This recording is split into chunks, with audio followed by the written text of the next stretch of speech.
Okay, Miss Mchekevu, please tell us about yourself. My name is Nomode Mchekevu. I was born and raised in South Africa. I attended all my school years in South Africa. When I got to high school, I fell in love with teaching. I was inspired by my English high school teacher. Then when I got into university level, I decided to pursue teaching as a profession. I feel fulfilled when I teach. It is my passion. I am passionate about teaching. I am a patient person. I love working with children. It is what I want to do for the rest of my life, to work with young kids and to shape the young minds of our future leaders. Okay, great answer. So why teaching? Why did you decide to become a teacher? When I got to high school, I realized just how much impact teachers have on their students.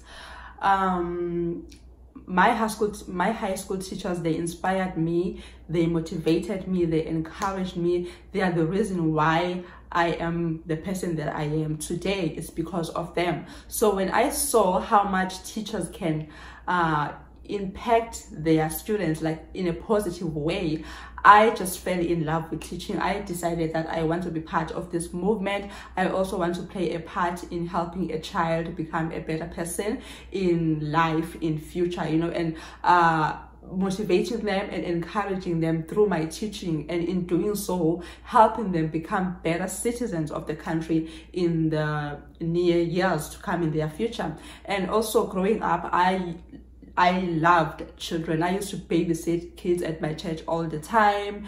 I used to play with my neighbors' kids all the time. I just loved children, and the love for children combined with me wanting to help and impact someone in a positive way, combined together, it just made sense for me to become a teacher, and it's a decision I haven't come to regret. Okay, what is your teaching methodology? Philosophy. What is your teaching philosophy? My teaching philosophy in a classroom is that I believe that your students should be your priority in the classroom. They should be comfortable to interact with you. I do not believe in a teacher being a dictator or teacher being the boss in the classroom. I believe that in the classroom there should be an understanding between the teacher and the students. There should be that interaction. Students should be able to interact with their teacher. They should not be scared of you. You should not be a dictator or that person who appears to be strict. Of course, it's good to be strict, to have rules up front, but I believe that students should be able to relate to you as a teacher, so that they can be able to interact with you and express themselves freely, so that they can be able to be free to make mistakes, be comfortable to make mistakes in front of you, be comfortable to learn from you, be comfortable to teach you as a teacher, because in the classroom it's not only students who are learning, but you as a teacher also, you get to learn from them. So I believe my teaching philosophy is that in the classroom there should be students should be comfortable. There should be interaction between students and the teacher. Students should be free to express themselves in any way they see fit. I do not believe in the teacher being the dictator and deciding on everything that goes on in the classroom. The teacher should always try to involve the students in any way. There should be an interaction going on. There should be that relationship, and students should be able to relate to you, and they should be able to trust you, not to be scared of you, but to trust you as a teacher. Okay, so how would you deal with difficult students who are not willing to learn, students who are having difficulties learning, students who don't want to listen in class? How would you deal with that? It goes back to what I said about my teaching philosophy. As a teacher, your students should be your priority. So as a teacher, I also believe that you should know each and every student in your class, in your classroom, because in a classroom you are bound to have different students who have different learning strategies, who have different, who react differently to the way you teach. It's your teaching style. So as a teacher, I believe that you should go all out and try to know each and every student in your classroom, know why they're acting that a certain way, and try to find a way to deal with that. For example, if they don't want to listen when you teach, try to study them and try to understand what's making them act that way. For example, if you try to study them and you find that you are not really sure why they're acting that way, then maybe after class you can ask them to stay behind, and you can try and talk to them. Of course, this would work better with older students, so you can try and talk to that student and ask them what's the problem, like why are you like this in class, and then ask you can also establish a secret language between you and the student. Maybe you can tell them that, okay, next time in class, if you become disruptive, I'm going to use our secret language, and then you will know that you need to stop, so that I don't embarrass you in front of the class, so that I don't shout at you in front of the class, or scream at you in front of the class, or call your parents in front of the class. So just establish that secret communication between you and that student, and in doing so, the student will also feel special. He or she will also feel closer to you. They will feel like they can relate to you, because they will know that, oh, me and teacher, we have a secret language. For example, if they are being disruptive in class, you can just maybe like try to maybe touch your ears or rub your nose to show them that you are stepping out of the line. For example, if they're just being disruptive, you can just look at them and touch your nose or touch your ears. I know a lot of people who say their teachers used to do this with them. In high school, my teacher used to do this with me in high school, so with us in high school. So you can just do that, establish secret language with those disruptive students. Okay, interesting, Miss Njegefo, interesting. Okay, so how would you deal with kids who are scared of you because you will be a foreigner? It will be first time.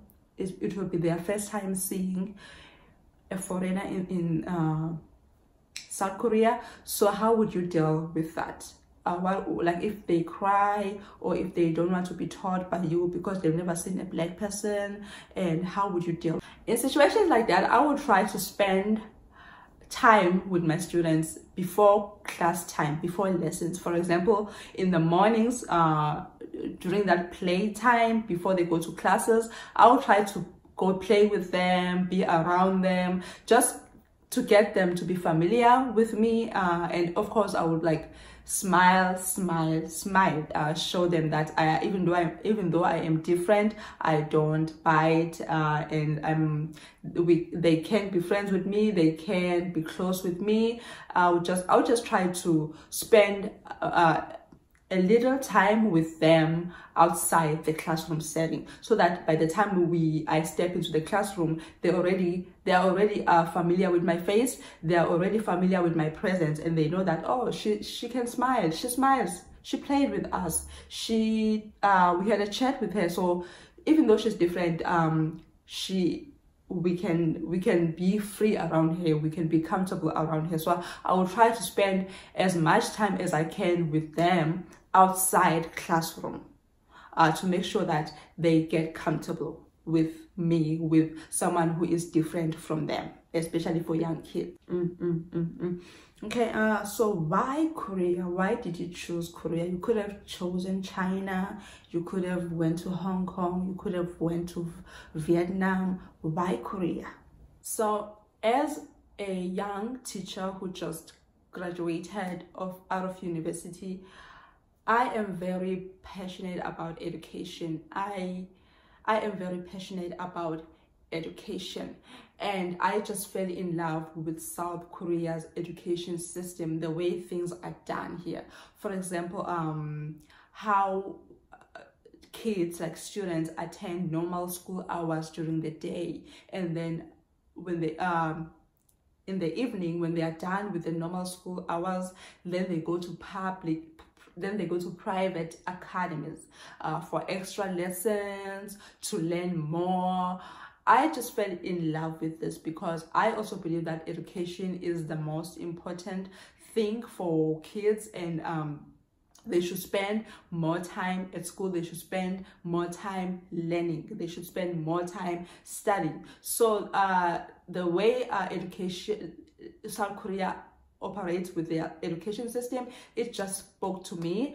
I was like, okay, this is the country. I just wanted to be part of it all, be part of this movement. And also I've always been a person who loves traveling.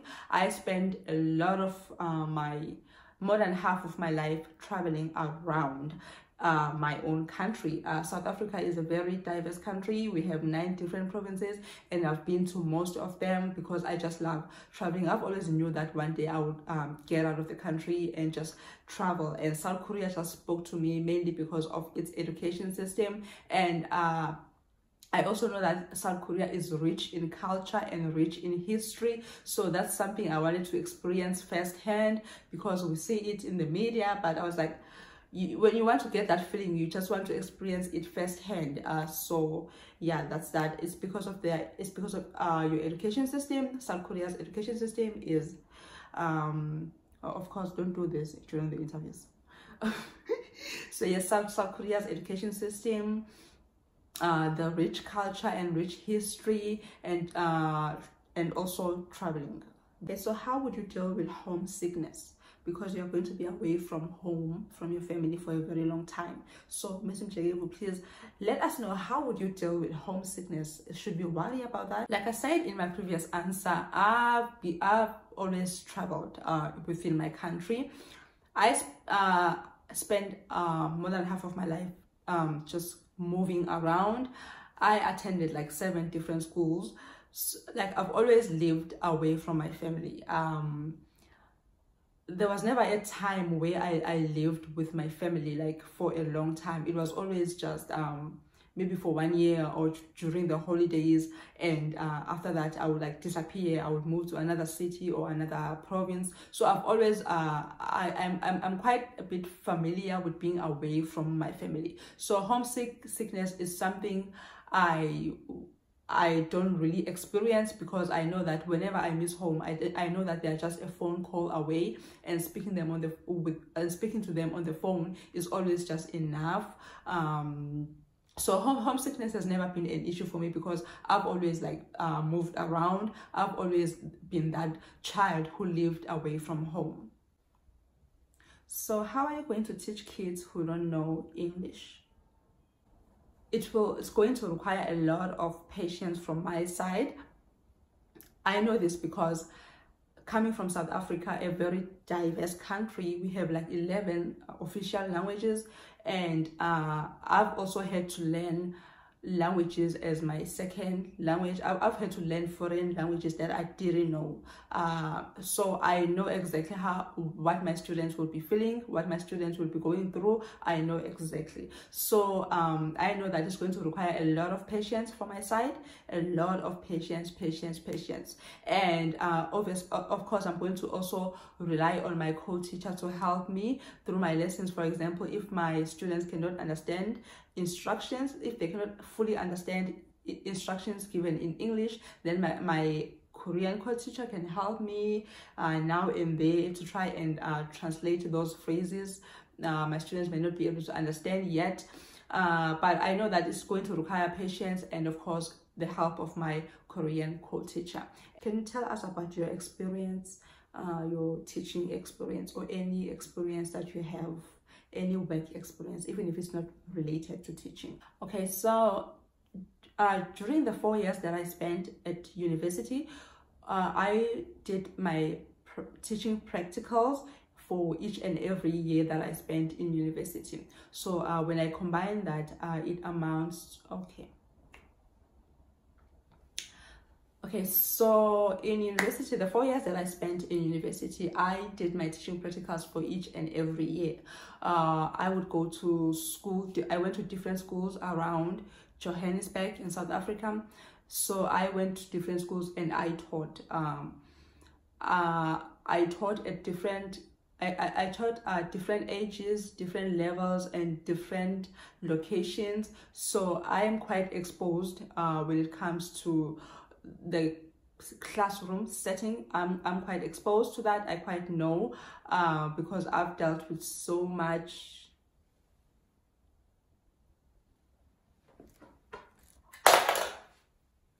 Okay, I've done my teaching. Okay, I have 7 months of teaching experience, and I've taught at different locations, different grades, and different ages. I am quite familiar with classroom setting. I've taught classrooms that were observed by my supervisor and my university tutor, and I've taught classes where I was teaching all by myself. No one was supervising me, so I am quite aware of how the classroom is and how things are. Okay, Ms. Njagevu, so you will hear from us. We will let you know. We will call you to let you know of our decision. Thank you for your time. Thank you for coming. Thank you for having me. Thank you for having me. Thank you for making time. I am so glad for this opportunity. I am looking forward to hearing back from you. Yes. Thank you for making time for us as well. Thank you. Our school appreciates it. Yes. Okay, go. So that's it for this video, you guys. Thank you for tuning in. I hope you find this video helpful.